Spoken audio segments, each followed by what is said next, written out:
it's totally bizarre, but everyone's in the same situation. It's crazy. But at least I read in the news today, Australia is easing the lockdown a little bit, where you can go to restaurants, cafes, uh, and you can still go outdoors. Here we can't even go outdoors except buying groceries, which to me is a bit strange right now That's because I have crazy. no idea what to buy in groceries. No idea. I I have was no I idea. was just reading, and I apologize to all the Indian fans there, but alcohol has got a surcharge now, big time in India, and they're going to deliver to Yes. people's houses. Yeah, you It's saw what crazy. happened the first day when they opened the liquor shops here. Oh, jeez. Went crazy here, man. People were queuing up. There was about 2 kilometers, you know, uh, big queue. People waiting for people to buy alcohol, and they shut it in 1 day's time because they. I mean, it's crazy because so many people are out on the roads, and there are chances people might get infected because of that. Yeah, no, exactly. And I know people who haven't traveled to India wouldn't understand that some places are a dry state, and you actually have Yeah, to yeah, apply for a certificate to actually drink alcohol. yeah. Absolutely, man. How's the family? Um, Family good? family good. How's Ritika and Sarah? Yeah, Good. they're good, man. They're chilling. They're home. They're happy to have me home. So that's good. Uh, I got to spend my birthday, which was a couple of weeks back, with them at home. That's I've beautiful. yeah, never been around on my birthday as well with them. So finally got to stay home with them, spend some time with them, which was good. And I think that's something that a lot of people don't understand, that when you have, if you have family or not, you actually miss a lot of different things that, whether it's weddings or birthdays or even Mother's Day. This is my first time home for Mother's Day in a long time. Yeah, yeah. They're little things that we miss. Yeah, absolutely, man. Being with the family is so important. Sometimes it's hard to explain when we are out there playing that family is so important for us because when we grow up in India, it's actually like that. When we grow up, we say cricket is life, Yeah. but there's so much beyond that. Your cricket finishes when you're what 38, 39. I don't know when will you finish, but I'll certainly finish much before that. But so there's actually much more than that. When you get married, when you have family, you realize the importance of that a lot more. When you are Oh, definitely. when you're single, when you're just playing, you don't think about that much. But now being with them, spending so much time with them, I realize how important it is. And they need us more than anything else. They need our support. They need us to be around to make sure that they are comforted as well. I'm sure it's Yeah. the same with you. Yeah, you've got three beautiful daughters, and you've got a beautiful wife, and uh, I'm pretty sure it's so hard for Candice to be without you managing three kids. I know we have only one right now, and I know how difficult it is for Ritika when I'm not around. So I can't even imagine how it is like for Candice. Yeah, look, it obviously has its challenges, but I think the best thing for us is I look at the ashes for myself coming home. I always had a smile on my face because you got your family there. It was good. Yeah, It's a yeah, yeah, blessing. absolutely. It's a Yeah, blessing. But yeah, it's but beautiful, man. but as we say this time at the moment, we'll be playing over there. We're playing IPL. Yeah, Um, I do have a couple of questions for you though. I'll go back to, I think was it 2014. I want you to explain to me as a captain of a franchise. yeah. You lose five in a row. How do you motivate the guys to come back from five in a row, and then you turn around and win seven out of the next nine, and then you win the whole thing? That was pretty tough. I remember we were going through really tough times. We were facing a lot of pressure from the spectators.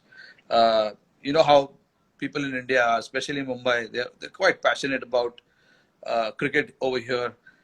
And then the franchisee as well. Our franchisee owners, they're quite passionate as well about the game.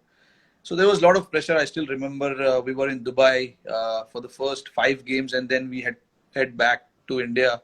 The 5 games in Dubai, we lost all the Yep. games, and then luckily for me, I had Ponting around the team I'm sure no better person than you to explain that to or to understand that, because you know what impactful person he is when he's around the group. Uh, Yeah, definitely.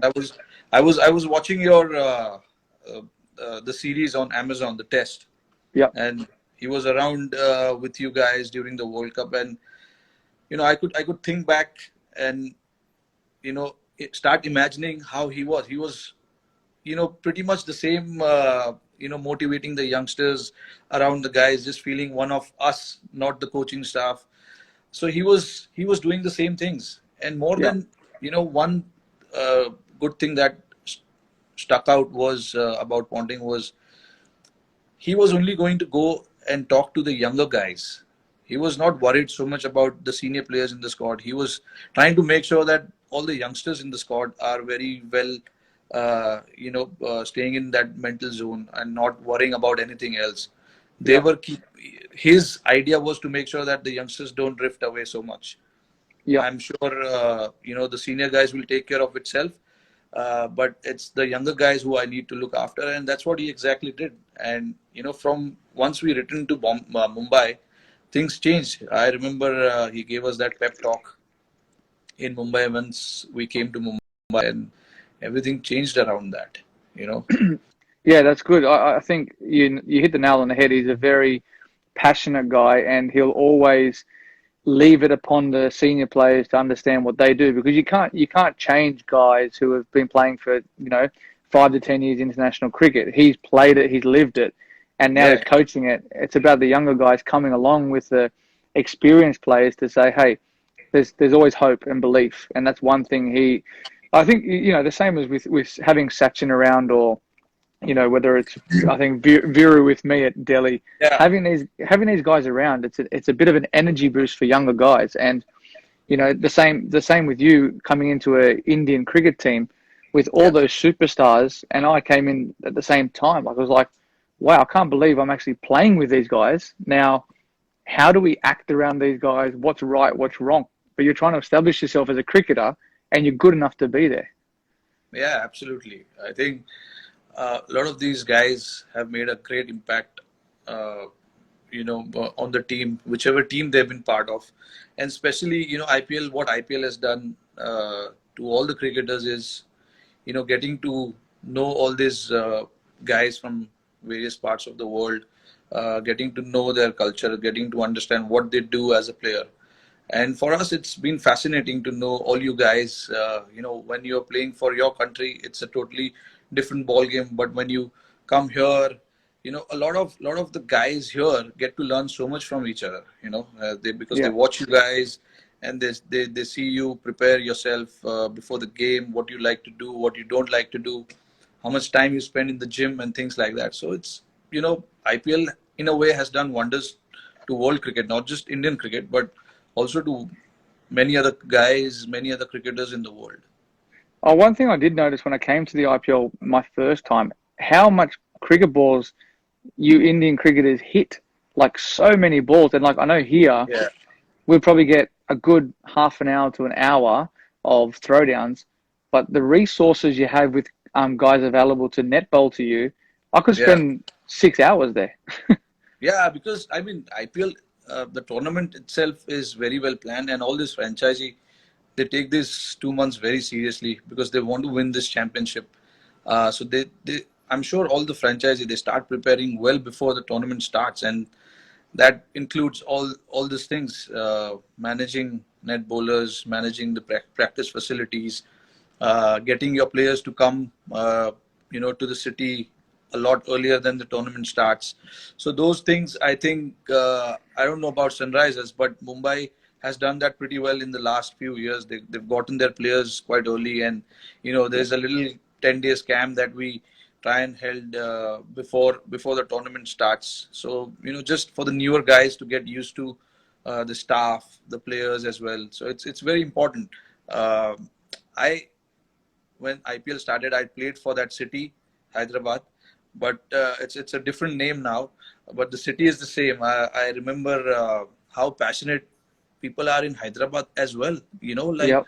I remember we were playing the finals last year, CSK and Mumbai, and Yeah, they were going berserk, shouting "Sunrisers," the Orange Army, which was, which shows, people there are quite supportive and they get behind their team, which was amazing to see.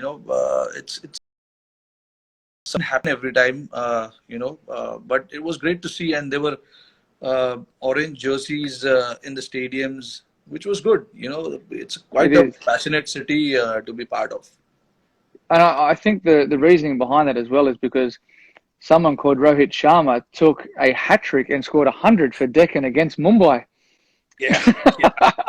I can't believe that, man. I seriously cannot believe I took a hat trick against Mumbai when I was playing for Hyderabad. It just, uh, I don't even remember how I used to bowl then.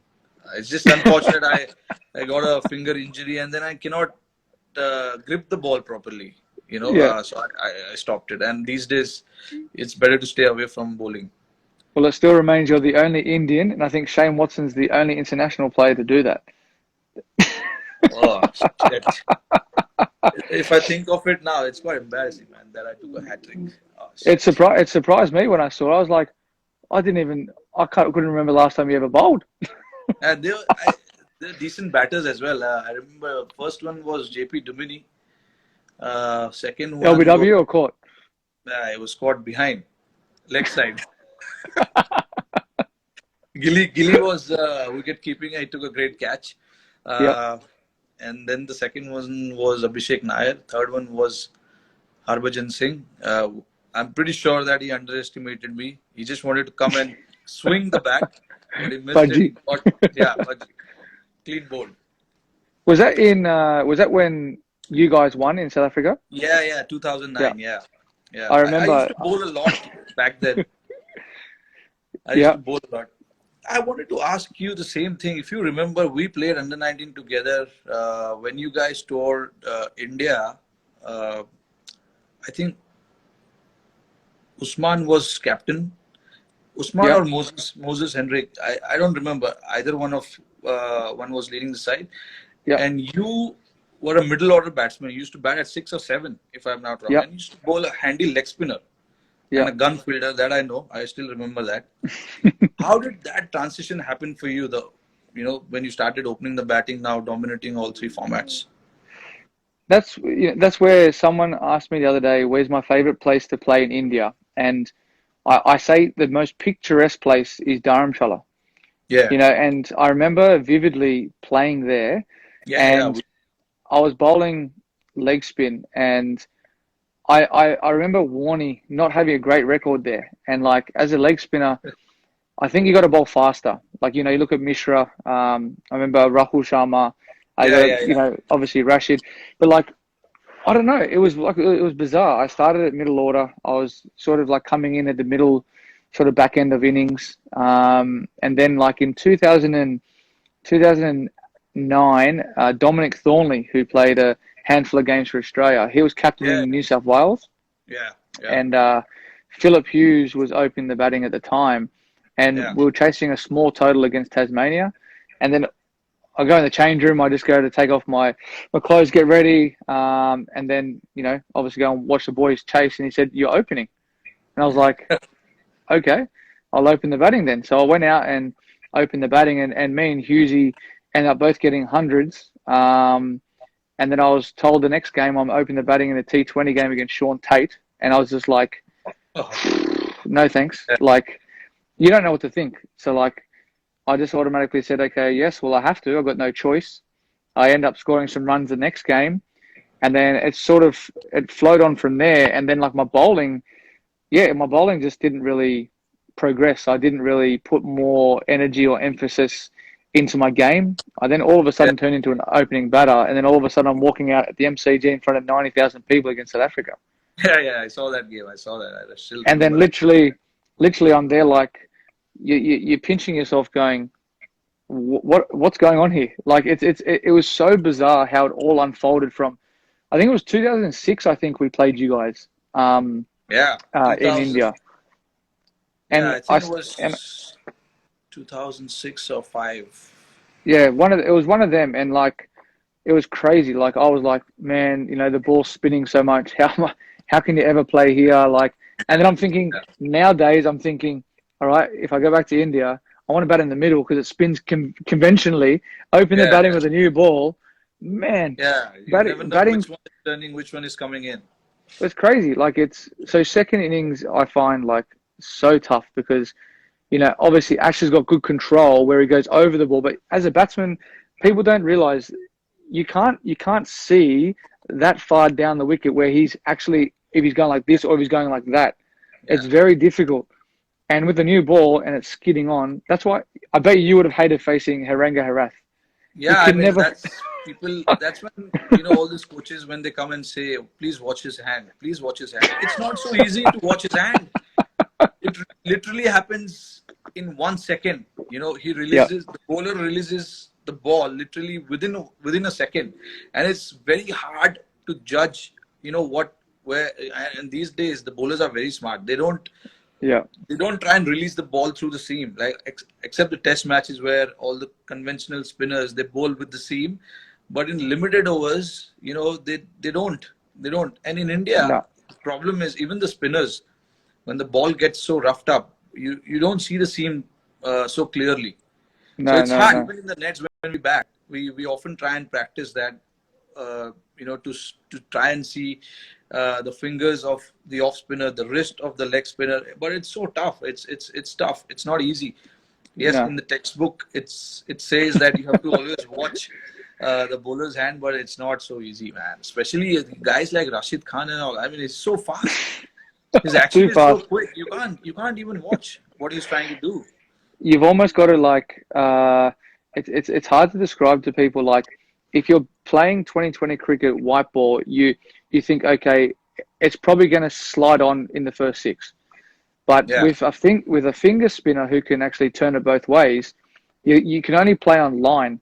So like if you're surviving, you're trying to get off strike. If you're not, and you're I don't know. I remember I think it was Livingston started slog sweeping Rashid in Jaipur, and he got a yeah, hold of him. And normally I wouldn't bowl Rash in the first six, but we had to because we're under the pump. So you go to one of your best bowlers. So what do you try and get a wicket, but people don't realize if you put pressure on bowlers, yeah. especially in the first six, you can get the upper hand. But after that, phew, it's Oh it's yeah, it's difficult. Once the ball gets older and it turns, where it does yeah, turn majority of places, except if you're batting second in Mumbai, yeah, yeah. it It's can with be the dew and it's all. challenging. Yeah, with once the ball get How do wet and That's one like what's your mindset there? Like every single team batting second, you go to Mumbai 8 o'clock game. All right, you win the toss, you bowl first. yeah. So what do you think as a captain in your mindset? How do you like say to the guys, or you probably don't need to say to the guys, all right, we've lost the toss. We're obviously Yeah. we're going to be bowling second now. We have to bat well. 200 is obviously the total that you need to get. How do you what goes through your mind when you're applying your sort of your trade when you're out there? I mean, yeah, the first thing, especially at Mumbai, you know, everyone's watching me at the toss. So when I'm tossing the coin, oh sorry, I don't toss the coin. The opposition captain toss the coin. So when I'm at the in the center uh, for the toss, I could see from my peripheral vision that okay, there are guys all over me. They're watching me. What is happening with the toss? Because the toss is so crucial, and when I lose the toss, they seriously like they feel that he's the worst guy in the world. They don't look at me. They don't talk to me for a second when I come back. But then yeah, that's when my job comes in. I get everyone together and just like we our preparation actually becomes starts much before that toss, before the Yeah, yeah, training session and things like that. I know it's important for the boys to know that toss is under no one's control. We can't control the toss. We have to play good cricket. And if you look at Mumbai's record, we have won a lot of games batting first yeah, at Wankhede, and that's mainly because of the plans, the strategy that we put in place before the games, yeah. and all the credit has to go to the coaching staff from whether it was Ponting, Bond, and all these guys. They put in a lot of effort. Now Mahela is working with us, So these guys have put in a lot of effort to make sure that we get our plans right. Once we Yep. have the plans in place, you know, and in spite of that, you lose a game, it's fine. I mean, it happened to us when Chennai beat us last year, I think it was. Last year or year before last, sorry. We got 160 and they were 50 for 5 or something, and Wayne Bravo came in and just started hitting, and he got the game away very easily. And we had Yep. guys like Bumrah and Mitch McClanahan bowling towards the end, so you couldn't expect like Bumrah will give so many runs towards the end, because he's done that pretty well. He's handled that situation pretty well in the end, but Yep. that was his off day, and Bravo got him that day, Yep. and it's just one of those days. And so that's what I mean. What I'm trying to say here is, like, plans have been put in place, but there are days where everything will not go according to the plan. So you don't get frustrated. You just get everything together, come back the next Yeah. day, and try focusing on that. Because at I, Wankhede, it's very easy to get uh, drifted away, because sometimes you will think, okay, we did everything right, but still we ended up on losing the game. that's where like one place Boovy says he always likes bowling because the ball swings sort of 4 overs, Yeah, yeah, yeah. and it's always challenging. Bowlers are in the game at Wankhede for sure. The first few overs, if you pitch it in the right areas, there are chances you might, knock the batsman early. And then after the 6 overs as well, the spinners come into game when the Yeah. ball is a little dry, because you get good bounce. Sometimes it does turn there with the new ball as well. So, Yeah. it's even contest at Wankhede, I feel, but on days where it's like absolutely belter and flat, there's not much to do for the bowlers except to just stay quiet in one place and keep bowling what you do. Yeah. Exactly. It's a bit like Hyderabad as well. Sometimes, like when you get on a Yeah, like, it's actually bizarre because I think maybe the same as Caddy, but we know at Hyderabad if you use one side of the square, it's going to be absolute belter, and then the other yeah, side of the square it might be 150, 160, and you have to work out how do you plan accordingly? Because usually we're giving away our tips here, but like on one wicket you go, all right, well it's better to bat first, yeah, and on the other side it's better to chase because yeah, a lot of grounds are quite similar. Like I look at